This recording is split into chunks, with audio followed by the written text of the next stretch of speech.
Hey everyone, welcome back to Positively Fishing. Today we are back with another video. Obviously I'm in the garage right now and not out on the water. I'm actually filming this intro in my garage because this muskie video was put together over a few different outings. Over those few days we were able to put a few nice fish in the net, so hopefully you enjoy. Now let's get to the water. There's one.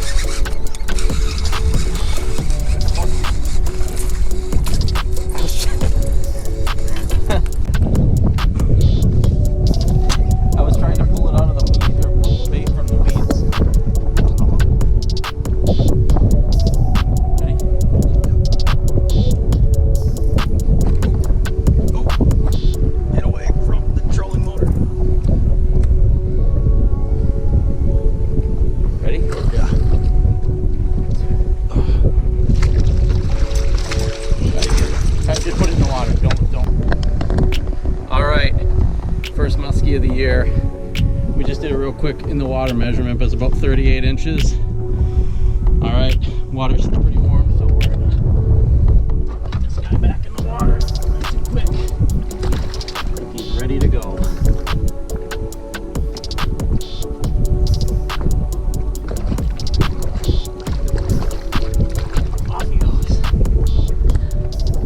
Okay, we are back in the garage because I just wanted to go over a little bit of what was working for us over these 3 days. All of the fish that we caught in this video were all caught on bucktails. In fact, they were all caught on the same bucktail, which is this one right here. This bucktail right here has been absolutely lights out for me. This is the Spanky Baits Nickel Blades Black Skirt, and it's actually got two different size blades. I believe this is an 8 and a 9. But like I said, this bucktail has been absolutely fantastic for me. If you take a close look at it, you can see how beat up it is. It's actually got electrical tape on it because I had to cut the hook off. It has been fantastic. So if you don't have any Spanky bucktails, I would definitely take a look. I'll be fishing here. Oh! Did you see him? I thought just his... He's still on it? Yeah, he is.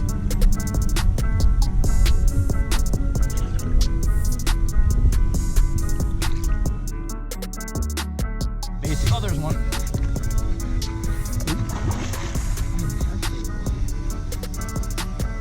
Just nipped it.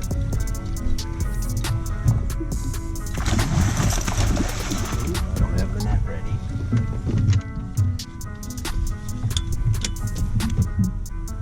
Ready?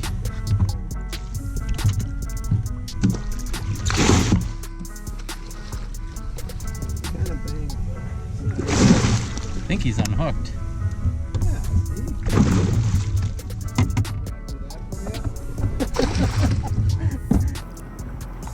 All right. Okay. First muskie of the day. Looks to be upper 30s probably, wouldn't you say?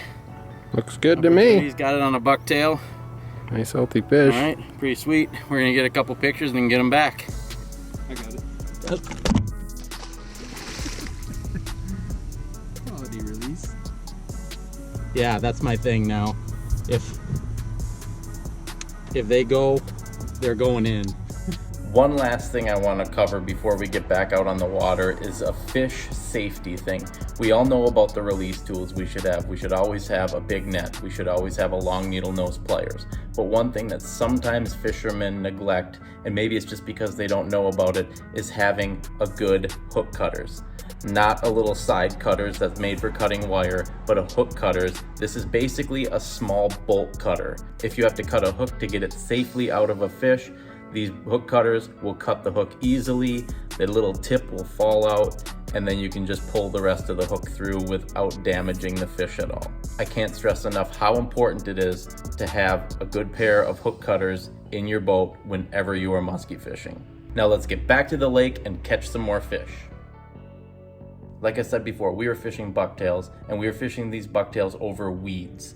This is actually a pretty simple technique. Basically, you find the weed edge, you pull out from the weed edge a little bit, and then you cast over the top of the weed edge. If you have a locator that has side imaging on it, that makes it even easier. You can just keep your side imaging about 10 to 20 feet off the side of your boat, and you can just cast right over the weeds all day long.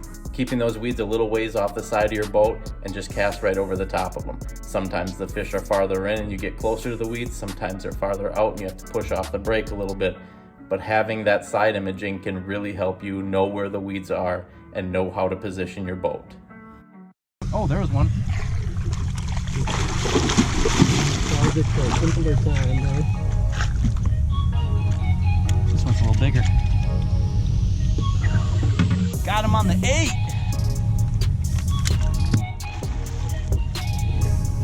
Oh.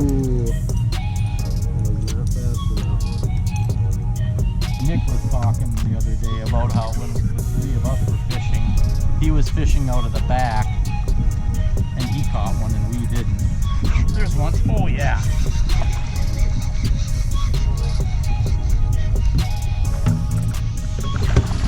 This one's thick.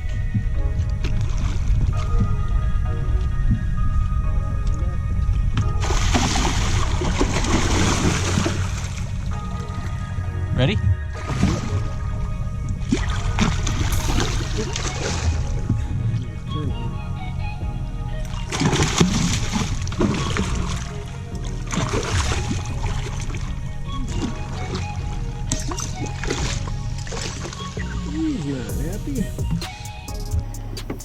Am I ready? He's not that. I caught this fish before. Today? No.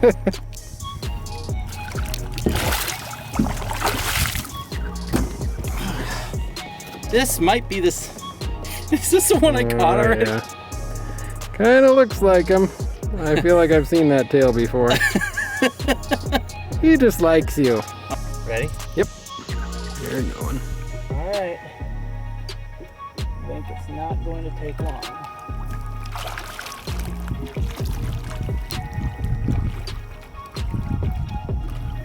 I'm gonna have to look at the pictures, but that might have been the same fish. I'm pretty sure. That might. I'm pretty sure it was. That look kind I of. feel like I've seen that picture before. The other thing that helps a ton, and this is going to sound way oversimplified, but is to fish where you know there are fish. Like I said, that sounds overly simplified when muskie fishing, but anytime you come into contact with a fish, whether it's a follow or a fish that bites and gets off, or just one porpoising, mark that on your GPS. Mark it and come back on it later. Another way is actually using your electronics and using your side imaging to actually see the fish themselves, and then you can put a waypoint on them. I'm going to throw a couple screenshots up, and these are actual muskies that I saw on side imaging, and I was able to put a waypoint on them and go back and fish for them later. You might not catch them, but at least you know they're there, and fishing where you know there's fish is going to give you a lot more confidence and make you want to take those few more casts and pay attention to all the small things. Hopefully this little tip will help you put a few more fish in your boat.